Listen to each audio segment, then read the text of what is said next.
Oke, baik, bertemu lagi bersama kami di podcast Mahasiswa Medan atau yang biasa kita kenal dengan sebutan PMM.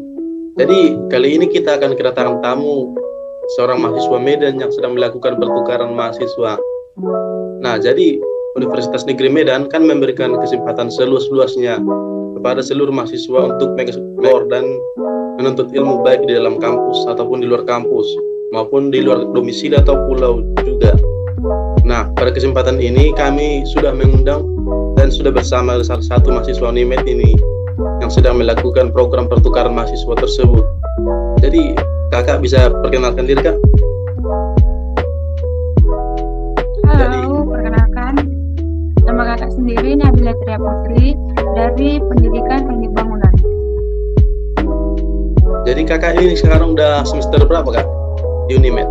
Kakak sekarang semester 5. Oh, semester 5 berarti udah lama juga ya, Kak? Sudah lama. Udah kayak 2,5 tahun gitu di UNIMED. Jadi untuk program pertukaran itu sendiri, Kak, sudah dimulai dari semester berapa kira-kira, Kak? Kalau pertukaran mahasiswa itu baru dilakukan ada 2 kali, yaitu yang pada tahun lalu dan tahun ini. Jadi program pertukaran mahasiswa baru ada 2. Oh, udah 2 kali, Kak. Oh iya, jadi kita ini kan membahas tentang pertukaran mahasiswa atau PMM. Boleh dong dijelaskan tentang pertukaran mahasiswa itu apa sih, Kak?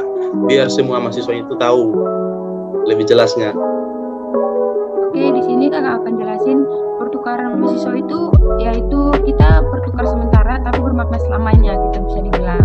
Kalau kita bertukar mahasiswa itu dilakukan antar pulau, bukan antar kota. Jadi kalau misalnya nih kita dari Sumatera, kita harus berpindahnya ke Jawa atau ke Sulawesi gitu. Dan dilakukan dengan 1 semester, bukan selama-lamanya.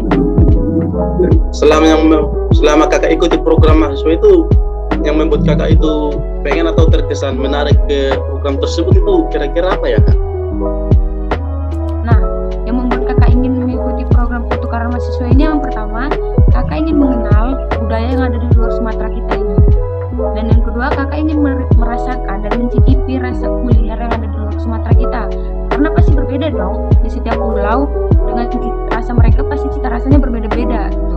Dan yang ketiga, kakak ingin mengetahui kayak gimana sih sopan santun mereka gitu, apakah sama ataukah berbeda dengan kita yang di Medan gitu. Tapi kakak bilang itu kan untuk mengetahui kayak semacam kultur budaya orang itu, Kak. Apakah kakak itu nggak risih gitu, Kak, dengan budaya yang baru gitu? Nah, yang pertama sewaktu kakak berada di sini tuh, kakak sangat kayak wah kaget nih, budaya mereka kok begini nih, beda banget sama kita gitu kan. Yang pertama yang sangat berbeda itu dari bahasa. Mereka di sini kan kebetulan kakak berada di Jawa nih, jadi mereka di sini menggunakan bahasa sehari-harinya bahasa Jawa, sedangkan kita menggunakan bahasa Indonesia yang baik dan benar gitu kan. Jadi pasti kakak yang pertama itu sangat terkejut dengan bahasa mereka gitu. Terus yang kedua, dari segi sopan santun mereka itu sangat berbeda sama kita di Medan. Kayak wah mereka sopan banget gitu. Kayak terkesan lebih lembut ya. Banget, lembut banget gitu. Kayak mereka nih anak-anak yang lebih muda sangat wah tuturnya baik banget dengan orang tua, sopan banget dengan orang tua gitu. Berarti lebih nyaman di situlah ya kira-kira. Lebih nyaman tetap di rumah kita dong, tetap di Medan. Iya, pasti itu harus. Kalau di sini enak tapi tetap lebih nyaman di Medan gitu. Iya. Untuk program ini, Kak, mahasiswa merdeka ini itu hanya diadakan untuk 1 semester atau untuk selamanya, Kak? Sampai tamat gitu.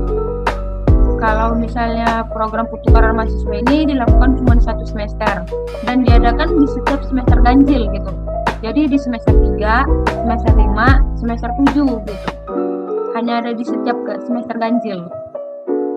Oh, jadi berarti itu pertukaran mahasiswa itu selama kuliah itu nggak cuma 1 kali gitu ya? Nah, kalau misalnya kebijakan dari pihak tim PMM dilakukan hanya 1 kali. Itu kan ada PMM angkatan pertama dan PMM angkatan kedua tuh. Kalau anak yang sudah mengikuti PMM angkatan pertama, mereka tidak diperbolehkan untuk mengikuti PMM angkatan kedua. Karena pihak PMM membuka kesempatan yang lebih luas untuk anak-anak yang belum mengikuti pertukaran mahasiswa gitu. Oh, jadi berarti yang kakak bilang itu yang di semester ganjil itu hanya penerimaan pertukaran mahasiswa itu aja. Iya benar. PMM hanya membuka di semester ganjil begitu. Enak juga ya ikut pertukaran mahasiswa ganjil. Enak banget gitu, kayak kita bisa belajar lebih banyak gitu tentang wawasan kita jadi lebih luas, bukan hanya tentang di Sumatera doang, jadi kita bisa mengenal ke seluruh dunia gitu bisa bilang. Kayak kita lebih tahu, wah kultur mereka di sini begini nih gitu. Kalau ikut pertukaran mahasiswa itu kan ada tugasnya dari kampus awal juga. Itu kakak ada kesulitan nggak? Nah kalau itu dari kebijakan kita masing-masing ya gitu. Karena kan kalau misalnya kita bicara tugas di PT asal dan di PT penerima itu berbeda-beda gitu. Kalau di PT asal kita yaitu Unimed, mereka mau konversi mata kuliah itu kalau sesuai SKS. Misalnya nih, SKS yang di Unimed ada 3, sedangkan di sini hanya 2, berarti kurang 1 SKS dong. Iya. Jadi untuk memenuhi 1 SKS itu kita mengambil tugas-tugas yang ada di Unimed gitu untuk memenuhi 1 SKS. Kalau misalnya kita ngambil yang konversi mata kuliah SKS-nya sebanding, kita nggak perlu untuk ngambil tugas, hanya tinggal nilainya aja dikonversi gitu. Berarti lumayan capek juga lah ya untuk pertukaran mahasiswa ini, harus ekstra kuat lah. Sebenarnya capek banget gitu. Cuman kan kayak pengalaman baru gitu, biar kita nggak tinggal di Medan doang gitu. Jadi istimewanya dari pertukaran mahasiswa itu apa sih kak?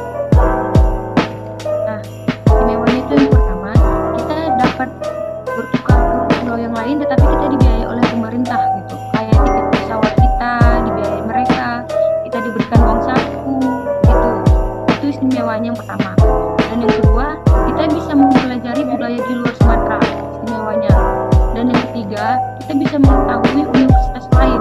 Terus kita bisa juga mengetahui prodi kita di universitas lain itu bagaimana, apakah lebih bagus di universitas lain atau di tempat kita gitu. Berarti ikut pertukaran mahasiswa menjadi kayak semacam menjadi mahasiswa elit gitulah ya. Benar begitu. Jadi kayak kita kalau misalnya di PT asal nih, universitas kita kayak dibilang belum mencukupi. Terus nanti waktu di PT penerima kayak fasilitas mereka tuh bagus banget gitu. Jadi kita tiba-tiba menjadi mahasiswa elit. Wah, mau nggak mau tuh kita harus mengerti pelajaran mereka di sini bagaimana gitu. Karena sangat berbanding terbalik gitu pelajaran kita sama pelajaran mereka gitu. Harus merasa tertekan supaya lebih maju gitulah ya pokoknya ya. Nah, untuk cara mengikuti program mahasiswa merdeka ini gimana ya kak? Kan mana tahu ada teman-teman yang ingin mengikuti gitu kan. Nah, kalau untuk cara mengikuti program pertukaran mahasiswa ini, yang pertama kita harus mendapatkan persetujuan dari kaprodi kita masing-masing nih. Kayak kita minta surat persetujuan dari kaprodi. Setelah kita dapat surat persetujuan, selanjutnya kita minta surat rekomendasi dari fakultas. Nah, kalau kita udah dapat 2 surat ini, surat persetujuan dari kaprodi, surat rekomendasi fakultas, baru kita bisa mendaftar di link PMM gitu. Nanti kalau sudah mendaftar di link PMM, ada lagi berkas-berkas yang perlu kita isi. Seperti ada template itu untuk surat izin orang tua, selanjutnya ada surat komitmen mahasiswa terhadap PMM. Selanjutnya kita harus sanggup untuk membuka rekening baru atas nama kita sendiri. Apakah untuk program ini ada itu kak ujiannya gitu kayak misal kita mau masuk universitas ada ujiannya gitu kak? Nah kalau untuk ujian sendiri tidak ada, tetapi ada minimal IPK 2,75. Itu seminimal mungkin gitu. Memang harus orang pintar juga ikutnya. Iya. Bisa di bawah 2,75 sebenarnya, tetapi harus mahasiswa berprestasi. Tapi dia berprestasi harus di tingkat provinsi begitu. Dan harus ada surat bentuk sertifikatnya untuk kita mendaftar kalau misalnya IPK kita di bawah 2,75. Tapi itu prestasinya itu kan khusus cuman akademik kan, bukan masalah skill atau apa gitu untuk mengikuti pertukaran mahasiswanya. Untuk akademik sih, tidak lebih ke skill atau soft skill begitu. Nah, dari kan kakak udah sharing pengalaman nih selama di apa namanya tadi di pertukaran mahasiswa. Kira-kira itu selama mengikutinya ada tantangan nggak di pertukaran mahasiswa ini? Wah, kalau tantangannya dari kita mendaftar sampai kita menunggu tiket sampai kita di sini itu semua ada tantangannya gitu. Kayak kalau pas mendaftar nih, kita minta persetujuan dari Kaprodi, kita ngejar-ngejar Kaprodi supaya dapat tanda tangan dia. Terus itu surat rekomendasi dari fakultas, kita untuk mencari surat rekomendasi ini sangat sulit karena kita berurusan sama fakultas gitu kan. Setelah kita mendapat surat rekomendasi fakultas, kita harus minta surat izin kepada orang tua. Semisal nih kita sudah dapat rekomendasi dari fakultas, tapi tiba-tiba tidak diizinkan orang tua untuk pergi, sama aja nol kan, nggak bisa. Iya, sama. Terus kesulitan yang kedua, sewaktu menunggu tiket pesawat, benar-benar sangat sulit gitu. Kayak dari tim pihak PMM-nya saja melakukan 2 kali pembekalan hanya untuk penerbangan doang. Jadi kayak kami tuh dilakukan ada 1-7 kloter untuk penerbangan mahasiswa merdeka ini. Terus yang ketiga, setelah kakak sampai di sini, masalahnya makin sulit begitu kan. Karena itu tadi kakak bilang, bahasanya sangat berbeda. Iya, Jadi kultur kakak bahasa. mengalami kesulitan dalam memahami mereka. Kayak kakak tuh nggak paham mereka ngomong apa gitu. Tetapi karena kakak bilang kakak nggak bisa, jadi mereka memahami kakak gitu. Pakai bahasa Indonesia mereka gitu. Terus mungkin masalahnya di kuliner kali, karena berbeda banget gitu. Kayak di Medan sama di Jawa itu sangat berbeda gitu. Tetapi masih bisa diterima lidah gitu, masih enak gitu. Jadi kak, kira-kira kuliner di sana sama di daerah Medan ini bagusan di mana kak? Enakan di sana atau di sini gitu? Nah mungkin kalau untuk kuliner sendiri, karena kakak lahir dan besar di Medan, jadi kakak pendatang di Jawa, pasti kakak memilih kuliner yang di Medan gitu. Cuman ada beberapa kuliner emang yang di sini enak banget gitu. Itu mungkin Jadi kayak kita bisa mencoba ciri khas budaya mereka gitu, ciri khas makanan dari Surabaya gitu kan. Kayak kakak kemarin udah ngerasain rujak cingur tuh. Kayak emang rasanya aneh, cuman enak gitu. Kayak wah ini nggak pernah kita rasa nih, tapi enak gitu. Terus ada kemarin kakak ngerasain semanggi. Semanggi ini bener-bener the best sih makanan Surabaya. Enak banget, kayaknya kalian harus coba sih. itu rasanya manis, pahit atau kayak mana kak itu? Kalau semanggi sendiri itu dia kayak sayur semanggi gitu. Terus ditaruh bumbu kacang gitu. Terus efek samping dari semanggi sendiri ini bisa membuat kita tidak lapar lebih lama gitu. Kalau kita makan nasi tuh jangka 3 jam atau 4 jam udah lapar. Kalau makan daun semanggi ini dia kayak bisa 6 jam, 7 jam kita baru lapar gitu. Jadi untuk orang-orang diet sangat cocok sih. Berarti udah banyak juga lah ya pengalaman kakak di sana, itu banyak makan kuliner kayak tadi itu. Ya, kenapa? Tadi kan masalah tantangan. Masalah tantangannya tuh di kampus kak. Di kampus kan tergolong banyak yang namanya itu circle gitu ya, pertemanan. Itu sekarang itu ada pengaruh nggak kak sama kakak itu di sana, atau kena pengaruh circle gitu? Nah, kalau pengalaman di kampus sendiri tentang persirkelan itu pasti ada sih. Kayak di setiap universitas pasti ada gitu persirkelan. Jadi kalau kakak di sini cara mengatasinya itu kita berbaur aja, kita hebring ke mereka. Kita sering ngajak mereka ngomong, terus kita sering tanya juga ke mereka, sering ngechat mereka baik-baik gitu kan, saling sapa. Pasti nanti kita bakal mau nggak mau mereka bakal nerima kita gitu. Apalagi kayak mereka nih, wah dia kan ada orang mahasiswa nih, pasti nggak ada temennya, udah yuk temenin gitu. Emang kalau awal-awal waktu kakak berada di sini nih, pertama kakak berada di sini, kayak kerasa banget gitu persirkelan mereka, kayak mereka nggak nerima banget gitu kakak. Cuman lama-lama mereka bisa nerima karena kakak juga berbaur gitu. Karena kita kan nggak mungkin diam doang, karena kita pendatang. Jadi kita mau nggak mau harus mengenal mereka gitu. Bukan mereka yang mengenal kita yang harus mengenal mereka gitu. Karena kita yang perlu mereka kan, bukan mereka yang perlu kita. Harus berusaha keras juga lah ya, cari kawan di situ yang baik gitu kan. Iya benar. Nah, jadi kak, untuk mahasiswa atau mahasiswa ngikut pertukaran mahasiswa merdeka ini kan hanya 1 semester nih, apakah bisa ikut dalam organisasi di universitas itu kak? Nah kalau untuk organisasi sendiri mungkin nggak bisa, karena kan kita di sini hanya 1 semester gitu kan. Jadi kalau misalnya kita masuk ke dalam organisasi tersebut, nanti kita tiba-tiba keluar kan jadi nggak enak gitu. Apalagi untuk masuk organisasi ada komitmennya. Jadi kalau kita mau keluar itu pasti sulit kan. Jadi kayak kita lebih baik nggak usah ngikutin, tapi kita kayak nimbrung gitu. Kayak mengenal aja, oh organisasi ini tentang ini gitu. Kita mempelajari, jangan mengikutin begitu. Berarti harus pintar-pintar lah nanti tuh di sana supaya tidak nimbrung asal pergaulan gitu, kayak organisasi nanti. Nah, jadi gini Kak, Iya. kan selama program mahasiswa itu kan banyak yang kita dengar itu dari orang-orang yang mengikuti pertukaran mahasiswa ini, banyak yang sering ambil universitas gitu, dan bahkan banyak juga yang itu pulang ke asalnya karena mereka itu katanya itu udah nggak sanggup lagi, udah nggak mampu aku menjalaninya. Jadi menurut kakak itu kira-kira apa sih penyebabnya itu? Nah, kalau untuk penyebab mereka nggak tahan itu tadi kakak bilang. Karena mulai dari pendaftaran saja sudah banyak tantangan gitu. Banyak mereka yang putus asa dari pendaftaran. Lalu kalau sudah keterima, tantangannya lebih besar dari PT penerima kita, kayak dari pulau lain gitu kan. Kayak tantangannya lebih besar, itu yang tadi kakak bilang. Kalau misalnya kita nggak pandai berbaur, pasti kita nggak akan tahan gitu. Karena juga kakak beberapa kali ingin juga untuk pulang. Karena di sini susah gitu. Kakak tidak mengerti bahasa mereka, jadi kakak kayak ngerasa tuh, wah nggak ada temen nih, begitu. Pernah kakak ngerasain begitu dan pernah kakak ngerasa untuk ingin pulang.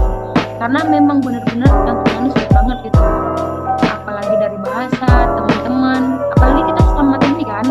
Ya. Jadi kayak pelajaran di teknik itu benar-benar susah dan kita membutuhkan banyak teman untuk mengerjakan tugas kita gitu. Sedangkan di sini bahasanya sangat berbeda. Jadi kayak wah emang benar-benar sulit, capek banget sih. Mulai dari daftar sampai ke pulau tujuan itu benar-benar capek gitu. Jadi kalau misalnya mereka nggak tahan, pasti mereka bakal mengundurkan diri gitu. Cuman kalau mereka bisa bertahan dan mereka tetap kayak wah ini pasti bisa nih, semua pasti ada jalan keluarnya. Kalau mereka mikir positif begitu, pasti mereka nggak akan mundur sih gitu. Karena sayang banget gitu, udah keterima tetapi mengundurkan diri. Karena ada banyak orang yang ingin mengikuti program pertukaran mahasiswa ini. Kalau misalnya dia tiba-tiba mengundurkan diri kan sayang gitu. Iya, sangat sayang lah karena yang kakak bilang tadi itu untuk mendapatkan pertukaran mahasiswa itu juga sangat susah. Sulit. Iya, sangat sulit sama itu. Beruntung memang orang yang bisa ikut pertukaran mahasiswa ini. Kayak yang kakak bilang tadi itu mendapatkan fasilitas gitu kan, dapatkan uang jajan. Ya, Gimana lagi kalau ada uang saku, ya ada enak kali. pesawat dibayarin. Nah, di universitas itu yang dari Unimed atau ada lagi atau cuma nanya kakak gitu yang di universitas di Surabaya? Nah, kalau misalnya kita dari Unimed yang ada di salah satu perguruan tinggi di Surabaya tempat kita tinggal ini, ada 6 atau 5 orang gitu dari Unimed kita. Ada juga dari teknik mesin gitu, ada dari FPS, ada dari olahraga, ada dari teknika. Berarti beragam lah ya. Itu dicampur semua ya kan? Iya beragam. Iya dicampur. Ada yang semester 3, ada semester 5, ada semester 7 gitu. Karena kan yang Oh, semester 7 juga bisa ya? semester 7 juga bisa tapi itu kayak dari kebijakan PT pengirim sih gitu. Apa mereka diperbolehkan atau tidak gitu. Oh, berarti untuk yang ini Kak, yang ikut ini program berarti tinggalnya di asrama ya? Atau ngekos sendiri gitu Kak di sana? Kalau misalnya kami yang di Surabaya ini dibebaskan, mereka mau asrama atau mereka mau ngekos. Karena kan universitas ini ada 2, ada Univ A, ada Univ B gitu. Terus jarak dari Univ A ke Univ B ini jauh, mereka berjauhan. Jadi kalau misalnya ada banyak yang di Univ B, sedangkan asrama itu ada di Univ A gitu kan. Jadi mereka mau nggak mau harus ngekos gitu. Karena kan kalau misalnya PP aja gitu, untuk dari Univ A ke Univ B itu 50.000 satu hari gitu. Mahal juga lah ya. Iya, di sini biaya hidup lumayan sih gitu. Tapi itu kan ditanggung pemerintah juga. Atau gimana Kak? Pemerintah hanya mengasih 1.200.000 untuk 1 bulan. Ya. Tapi kan kita nggak mungkin cukup dong untuk segitu. Iya. Pasti banyak keperluan ya. Kayak kasih uang saku juga dari orang tua gitu. Jadi kita nggak usah berharap penuh terhadap uang saku. Jadi gini Kak, kita kan tadi udah banyak kita bahas tentang pertukaran mahasiswa nih. Udah banyak dapat ilmu juga kita ini. Nih, kakak ini sekarang ada nggak Kak tips dan trik itu untuk calon-calon pertukaran mahasiswa ini supaya lebih berpikir ke depannya nanti itu bagaimana di kampusnya itu nanti? Tips and triknya untuk kita di kampus penerima gitu ya. Iya. Nah, tips and triknya itu yang pertama, kita sebagai pendatang, nah kita harus bisa berbaur kepada mereka semuanya. Itu sangat udah pasti harus bisa kalian lakuin kalau misalnya kalian mau ikut pertukaran mahasiswa. Yang kedua, kalian juga harus mengikuti budaya di sini begitu. Kalau misalnya mereka sopan kepada orang yang lebih tua, kalian mau nggak mau harus ikut begitu. Harus ada sopan santun yang lebih baik daripada mereka, karena kita pendatang nih, jangan membawa jelek asal kita gitu, apalagi kita membawa nama universitas ya kan. Terus yang Iya. ketiga itu, nah benar, di sini kita harus memahami bagaimana tuh mereka cara berbicara, mereka cara bagaimana ya bilangnya. Kalau di sini kan pakai bahasa Jawa tuh mereka kan, jadi kita mau nggak mau harus memahami cara mereka berbicara, dan kita juga harus belajar bahasa mereka gitu. Karena kakak pernah dengar kalau misalnya di Jawa ini kita pendatang akan dibuat harganya lebih mahal daripada kita yang benar-benar penduduk sini gitu. Jadi kita mau nggak mau harus belajar bahasa Jawa. Setidaknya untuk kita menanyakan, Bu ini harganya berapa gitu, pakai bahasa Jawa.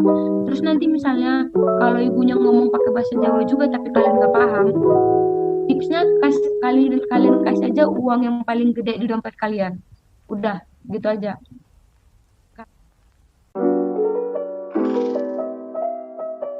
Oh iya, untuk mungkin pertanyaan terakhir nih dari kami untuk pada hari ini, pesan dan kesan untuk mengikuti program pertukaran mahasiswa ini apa ya? Nah, untuk pesan dan kesan sendiri, pesan itu kakak bukan untuk lebih ke tim program BMM ya, karena kita harus tutup budget mereka, karena mereka itu menghandle puluhan ribu mahasiswa gitu kan. Jadi kakak mengasih pesan kepada kalian yang ingin mengikuti program pertukaran mahasiswa Merdeka 3, kalian itu harus lebih giat lagi belajar, karena kalian harus mengejar IPK 2,75 minimal 2,75. Dan kalau kalian mengikuti tapi ini kalian IPK kalian di bawah 2,75, kalian harus berprestasi di tingkat provinsi, harus memiliki sertifikat untuk menunjukkan bahwasanya kalian berprestasi di tingkat provinsi tersebut. Kalau untuk kesannya dari program PMM ini sangat seru sih, pertama itu sangat seru karena kita bisa mengenal budaya mereka yang tidak kita pernah ketahui gitu kan. Terus kita bisa saling berteman dari berbagai blok, kayak teman kakak itu ada dari NTT, ada dari Flores, ada dari Merauke, jadi kita bisa mengetahui program mereka bagaimana gitu. Terus kultur shock mereka itu bagaimana, karena di sini anak pertukaran mahasiswa itu saling sharing gitu, karena kami anak pertukaran mahasiswa di universitas ini ada 64 orang, jadi kami tuh di situ saling sharing semuanya, kompak-kompak banget gitu. Jadi kalau dari program pertukaran mahasiswa ini kesannya keren sih, keren banget, keren. Oke, baik Kak. Ada lagi Bang yang ingin ditanya Bang tentang pertukaran mahasiswa ini? Mungkin udah ya, cukup kita udah mungkin membahas banyak tadi tentang program ini, dan kita sudah mengetahui banyak, dapat ilmu juga banyak. Terima kasih ya kepada Kak Nadila,